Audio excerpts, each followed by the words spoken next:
THM, tempat hiburan malam, Nah, sampai naik ke Beko kan. Saya terkenal waktu itu kan. Rusak sampai dibongkar segala macam tempat hiburannya itu semua yang tempat hiburan. Tetapi beberapa bulan direnovasi, buka kembali. Apapun yang terjadi, apa yang suara dari masyarakat, saya sampaikan apa adanya gitu. Itulah kita wakilnya mereka kan. betul. Jangan ragu dan jangan bimbang, jangan takut wakil Betul, rakyat itu. betul. Saya lagi-lagi mundur kalau nggak berani memperjuangkan aspirasi masyarakat dalam konteks benar. Ya sudahlah, kenapa nggak berani menyuarakan dalam konteks kebenaran? Iya, siapa kan? Pernah saya ditanya, Pak Haji ini yang backingnya siapa? Wah. Nggak ada backing saya mah di pusat, nggak ada. Backingnya cuma satu, Allah kata.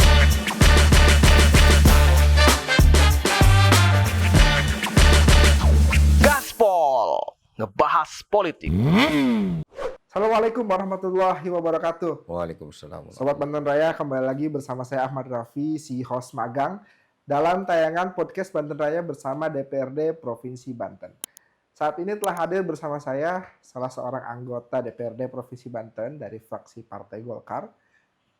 Namanya sudah cukup familiar di kalangan dunia politisi. Langsung saja kita sambut Bapak Haji Muhsinin. Assalamualaikum Pak Haji. Waalaikumsalam warahmatullahi wabarakatuh. Wah, luar biasa Pak Haji. Ini tapi jalan ke sini ini lumayan nih Pak Haji. Apalagi dekat lah. Jalan ke rumah Pak Haji ini kan lewatin Toyomoto, Gunung Pina, Keramat Watu. Nah, tantangannya lewatin situ banyak truk Pak Haji. Truk tambang itu Pak Haji. Nah, ini sebagai wakil rakyat Pak Haji, Marapi sebagai rakyat ngadu langsung ke Pak Haji. Siapa sih yang harus bertanggung jawab atas itu Pak Haji? Karena kalau tidak salah Bapak Gubernur Banten udah mengeluarkan peraturan, tapi seolah mereka nggak mengindahkan peraturan itu. Iya, menghiraukan saja. Iya, gimana Pak Haji? Iya, lagi-lagi ikut prihatin saya sebagai wakil rakyat dan pernah ikut mendemo juga di tengah-tengah kan. Di tengah-tengah lampu merah PCI sampai hujan-hujanan juga saya bersama rekan-rekan mahasiswa kan. Ikut demo juga. Ya tapi itulah kadang-kadang waktu itunya saja, setelah itu diabaikan lagi. Ya oleh karena itu wajib kita harus berani berbicara wakil rakyat. Karena wakil rakyat itu, dewan itu tugasnya bukan legislasi, bukan bargaining dan bukan pengawasan saja. Kalau kita memahami isi kandungan di Pancasila ada di ayat keempat dan kelima. Ya kita ini kerakyatan yang dipimpin oleh hikmah, kebijaksanaan dalam permusyawaratan dan perwakilan. Ya saya juga kan perwakilan Kang Raffi juga kan, kalau warga Banten kan. Mewakili kurang lebih 13 juta jiwa penduduk ini, udah meningkat lagi penduduk kita ini. Bagaimana supaya menghasilkan keadilan sosial bagi seluruh masyarakat Provinsi Banten. Itu Dewan Daerah, DPRD. Kalau DPRD kan keadilan sosial bagi seluruh masyarakat Indonesia, DPR RI. Kalau kita kan Banten lah, itu cakupannya dari 8 kabupaten kota. Ya miris sekali. Kenapa?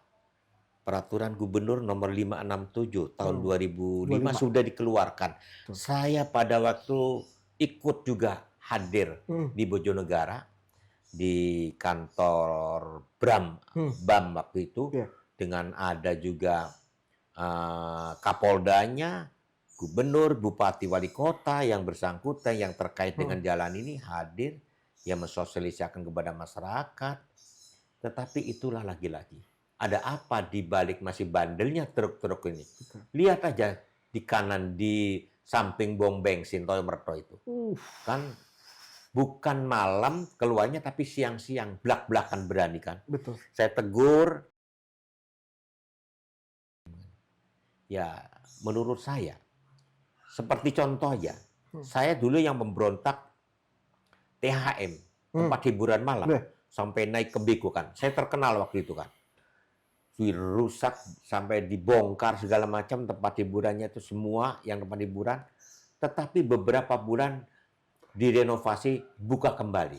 Jadi bagus. Iya, tapi bagus mungkin jadi mas, tapi buka kembali. Jadi kembali, iya.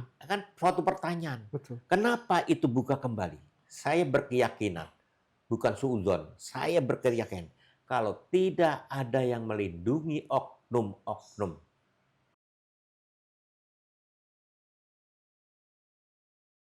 buka lagi. Hmm. Nah itulah harus dicari solusinya. Hmm. Siapa tugasnya? Ya aparat lagi kan. Apa? Iya kan? Apakah sudah benar belum aparatnya? Hmm. Ya itu mah nggak perlu diperintah lagi oleh masyarakat, nggak perlu didemo lagi. Hmm. Sudah jelas di aturan perdanya juga dilarang. Hmm. Ya hiburan malam itu, nah, apalagi jualan minuman keras, ini mah jangan sampai yang di pinggir-pinggir itu toko-toko kecil diberantas, Ya, sementara yang di tempat hiburan malam yang modalnya besar bebas-bebas aja ya. dibebas-bebas saja. Kalau di warung-warung kecil uangnya mah dapat pinjem dari bank keliling. Nah, sementara disita, berani disita, kenapa itu? Nggak diproses terus. Ya, ini memprihatinkan. Sama juga, Dengan tambang. truk sudah ada rambu-rambu. Saya lihat di situ. Dipasang oleh Disub. Cuma memang ada kekurangan juga. Disub juga manusia, polisi Betul. juga manusia. Kenapa? Rambu-rambu dipasang, tapi petugasnya malah nggak ada tiap hari kan. Kalau petugasnya ada, mah melaksanakan benar itu ya, peraturan gubernur. Saya nggak tinggal stop suruh kembali lagi, beres kan? Ini mah nggak ada. Jadi sangat prihatin. Gubernur sudah cari solusi, membuat peraturan gubernur, tetapi tidak diselenggarakan oleh dinas terkait, oleh aparat kepolisian juga. Ada apa di balik ini? Apakah punyanya ataupun punyanya siapa? Saya tidak peduli, wakil rakyat harus mengkritisi. Betul. Apalagi punya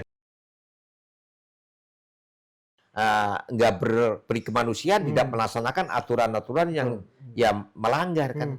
Sangat prihatin apabila ada umpamanya truk-truknya punya Backing gitu. backing ataupun punya sendiri. Sangat. Ya. Harus kan sudah jelas.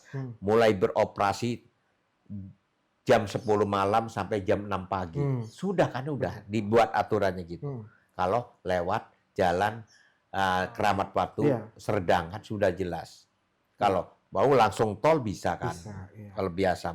Tol juga bahaya terus kadang-kadang. Benar Pak Haji. Nah, ini kan banyak apalagi tempo hari kan di demo.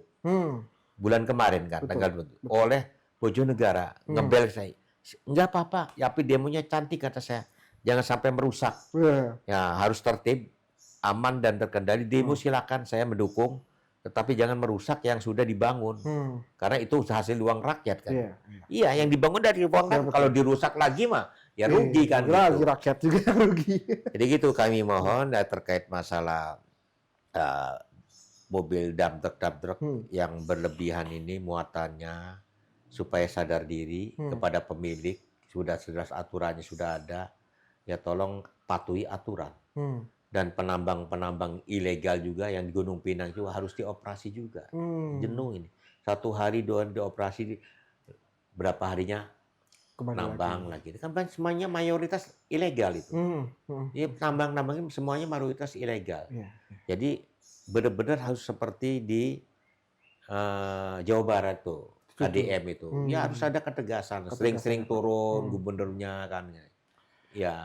Nah kalau dari menurut Pak Haji, ini kan supir truk juga mengatakan bahwa kita hanya bertugas, disuruh oleh perusahaan bahwa mengangkut barang.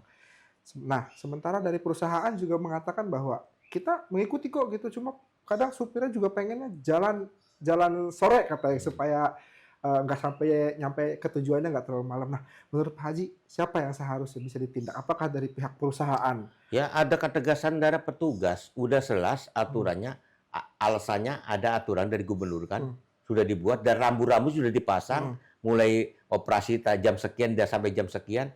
Ya itu ada wewenang pihak kepolisian dan Disub bekerja sama operasional, dan makanya saya mohon waktu itu juga harus ada yang turun tiap harinya. Di-sip lah gitu. 2 orang dari Disub, 2 orang dari kepolisian. Kalau ada yang beroperasi mau lewat juga udah takut ada polisi mah. Betul. Apalagi yang tidak punya surat-surat lengkap kan, tidak ada STNK, tidak ada, udah ketakutan apa.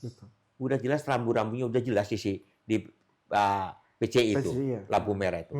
Tinggal aparatur penegak hukumnya. Ada apa di balik tidak melaksanakan tugas fungsinya, tidak melarang Iya. truk-truk yang berkeliaran, Hmm. beroperasi di luar jam kerja yang sudah ditentukan oleh peraturan gubernur ini. Jelas kan gitu. Betul. Kalau sampai dengan penindakan tegas cabut izin perusahaan Pak Haji, bagaimana itu Pak Haji? Itu Apakah wewenang, seharusnya begitu atau? ya harusnya begitu, harus ada ketegasan. Hmm. Ada sistem keroknya, ada apa? Sistem kerok ini diterapkan, ada apa? Pertanyaan besar kan? Ada apa? Pihak kepolisian nggak berani menindak begitu. Ya, itu pertanyaan daripada masyarakat. Ada apa kan di balik kepolisian dan disub tidak bisa menindak? Kan? Itu aja.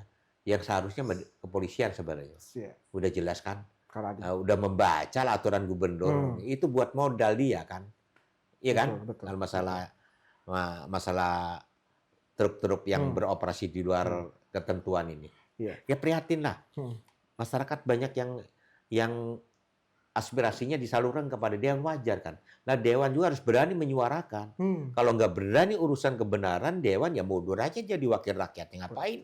Betul. Kita ini dipilih ini suruh berani menyampaikan ya kebenaran. Karena kalau kita menyuarakan kebenaran dalam konteks agama kita, agama Islam sudah termasuk jihad fisabilillah. Jangan sampai jihad fisabilillah dipandangnya ngebom orang jihad fisabilillah. Salah kaprah itu. Allah tidak merintahkan untuk ngebom orang, apalagi sama umat Islam. Beda agama ini tidak diperbolehkan. Secara toleransi keagamanya nggak boleh kan gitu. Jadi gitu. Betul. Jadi tinggal modalnya satu, ketegasan dari aparat ya. penegak hukum. Lagi-lagi penegak hukum. Kalau dari pemerintah sendiri Pak Haji, kan kalau secara aturan sudah ada Pak Haji dari gubernur. Apa mungkin kira-kira yang bisa dilakukan lagi oleh pemerintah Provinsi Banten? Ya bagaimana ya, saya tidak berani menyalahkan gubernur. Gubernur sudah mengambil langkah tegas pada waktu itu di demo itu, sudah langsung beberapa hari mengeluarkan surat Pergub malah kumpul dulu dengan kita di Bojonegara, dengan Polda segala macam, dengan anak buahnya, dengan Disub, dengan Bupati, Wali Kota, udah komplit pada itu. Tinggal aparatnya lagi-lagi. Mampu enggak? Ada apa tidak melaksanakan? Ini pertanyaan besar sekali lagi. Lagi-lagi pertanyaan besar. Kenapa tidak mengambil langkah-langkah tegas? Ada apa? Apa takut bahwa ini punyanya? Apa takut ini backingannya? Jangan. Kalau saya mau tahu, kalau saya penegak hukumnya, ya saya ngapain takut-takut dalam kebenaran? Betul. Apalagi dewan, jangan takut menyuarakan begini. Anggota wakil dilindungi oleh undang-undang, dewan itu menyuarakan kebenaran itu, apalagi benernya. Salah pun nggak ada jadi masalah. Kan betul. Gitu. Karena ini kan viral berkali-kali Pak Haji. Artinya udah sampai naik ke media nasional. Sampai dikenalnya sekarang itu Cilegon bukan kota baja, tapi kota debu. Ya, bulan kemarin kan saya juga dibel oleh warga Bojonegara, minta respon. Saya mendukung. Kalau diundang saya ke sana, saya hadir pasti katanya. Iya, berhubung nggak diundang, hanya konfirmasi saja kan demo, setuju silakan demo aja. Toh masih membandel ini. Karena kejadiannya lagi-lagi kecelakaan melindas motor dan lagi sebagainya. Itu kan prihatin, nyawa taruhannya ini. Kan. Coba aja, apalagi di jalan biasa. Di tol aja yang berhenti itu sewenang-wenang kan. Di tol itu. Apalagi pagi. Ngantri itu saya hitung sampai ratusan lebih kalau di tol yang berhenti itu. Karena nunggu jam kerja kan mungkin. Jadi saya pernah kunjungan di tol Ciujung ke pengelola tol, ya memberikan masukan. Itu kenapa kata saya itu mengganggu daripada pengguna jalan. Apalagi Merak Jakarta ini terkenal parahnya jalannya, kan, parahnya tolnya itu. Mahal termahal.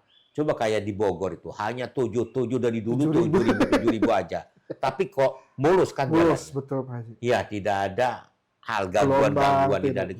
Kenapa? Apa bedanya? Ini sebentar lagi naik, tapi jalannya masih rusak aja. Apalagi yang termahal itu Serang Rangkas itu. Rangkas itu mahal 50.000-an. Betul. Itu. Pokoknya Serang Merak Jakarta yang terkenal yang parah itu jalannya bergelombang. Ini kan mengakibatkan kecelakaan. Betul. Apalagi yang ngantuk kan kaget, ngantuk udah kan. Apa jawaban dari mereka Pak Haji? Ya ya supaya dioperasi ya nanti akan kita tindak lanjut. Itu kerjasama dengan kepolisian kan. Lagi-lagi kan, betul. ya lantas kan, Betul. dilantas kan gitu. Betul. Ya kadang-kadang ya Artinya oknum juga ada yang mm, cukup ya kerok lah mengucapkannya gitu. Ya harus aparat juga harus tegas ya Pak Haji ya. kuncinya tegas. Tegas saja. Jangan tegasnya itu mengharapkan sesuatu. Tegasnya melaksanakan aturan yang sudah dibuat kan gitu. Betul. Ada modal. Kalau tidak ada modal, ya dia sendiri yang diperadiilkan kan. Betul. Disalahkan oleh masyarakat. Betul. Siap. Gitu. Oke.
Eh, Mungkin Pak Haji, mungkin banyak kali masyarakat yang udah mengadukan ke Pak Haji ya, artinya terkait truk dan pertambangan ini.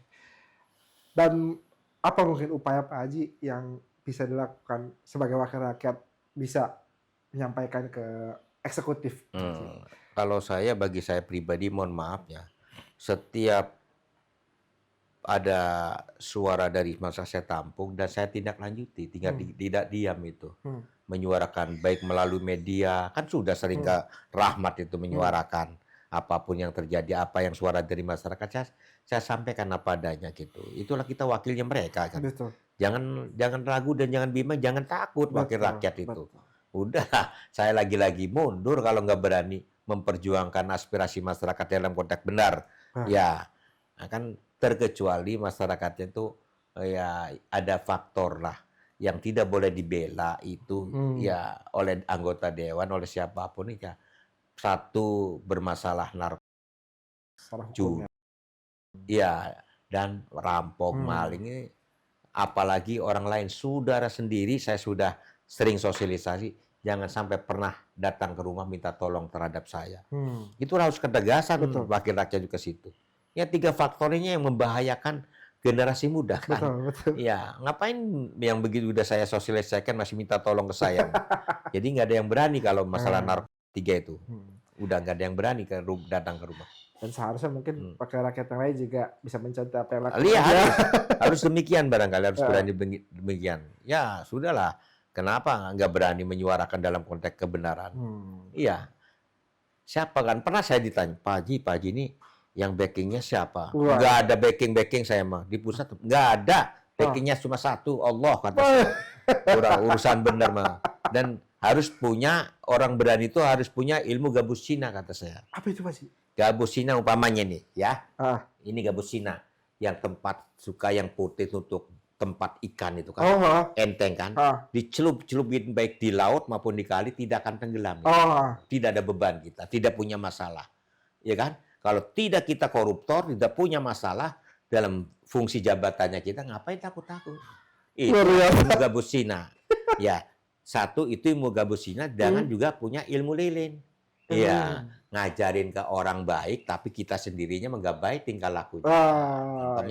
Makanya seorang penceramah ngajarin suruh infak sedekah, tapi dia sendiri nggak infak sedekah, namanya ilmu lilin itu. Seperti saya juga ngajarin kepada masyarakat baik, suruh ini gitu, kebaikan, tapi kitanya sendiri nggak melaksanakan. Ya suruh wajib bayar pajak, kita sendiri nggak Nggak bayar pajak, nggak tepat Ah, waktu. Nama ilmu lilin itu namanya. Itu bahasa Kiai Bantennya kan begitu, Serangnya kan. Gitu. ilmu lilin dan ilmu Iya. gabus Cina Mas Gabus ya. Cina, terutama gabus Cina. Gabus Cina ya. Ya, mau dicelung. Ini kan orang-orang bener mah nggak punya masalah, Iya. walaupun dilaporin kemana-mana aja susah kan. Betul, betul. Pak Haji. Gimana pendidikan hukumnya? Orang bener aja, nggak punya persoalan. Kalau orang lurus Pak Haji ya. Nah. Ya. Dicari-cari kesalahan juga susah orang bener. Betul Haji. Jadi modalnya kebenaran. Kebenaran. Backingnya cuma satu, tunggal Allah Subhanahu Wa Taala. Gitu. Luar Gitu. biasa. Oke, mungkin itu perbincangan saya dengan Pak Haji Muhsinin terkait dengan kegiatan pertambangan Pak Haji ya. Oke, terima kasih Sobat Banten Raya sudah menyaksikan video ini. Saya Ahmad Rafi pamit dan Pak Haji Muhsinin juga pamit. Assalamualaikum warahmatullahi wabarakatuh. Waalaikumsalam warahmatullahi wabarakatuh.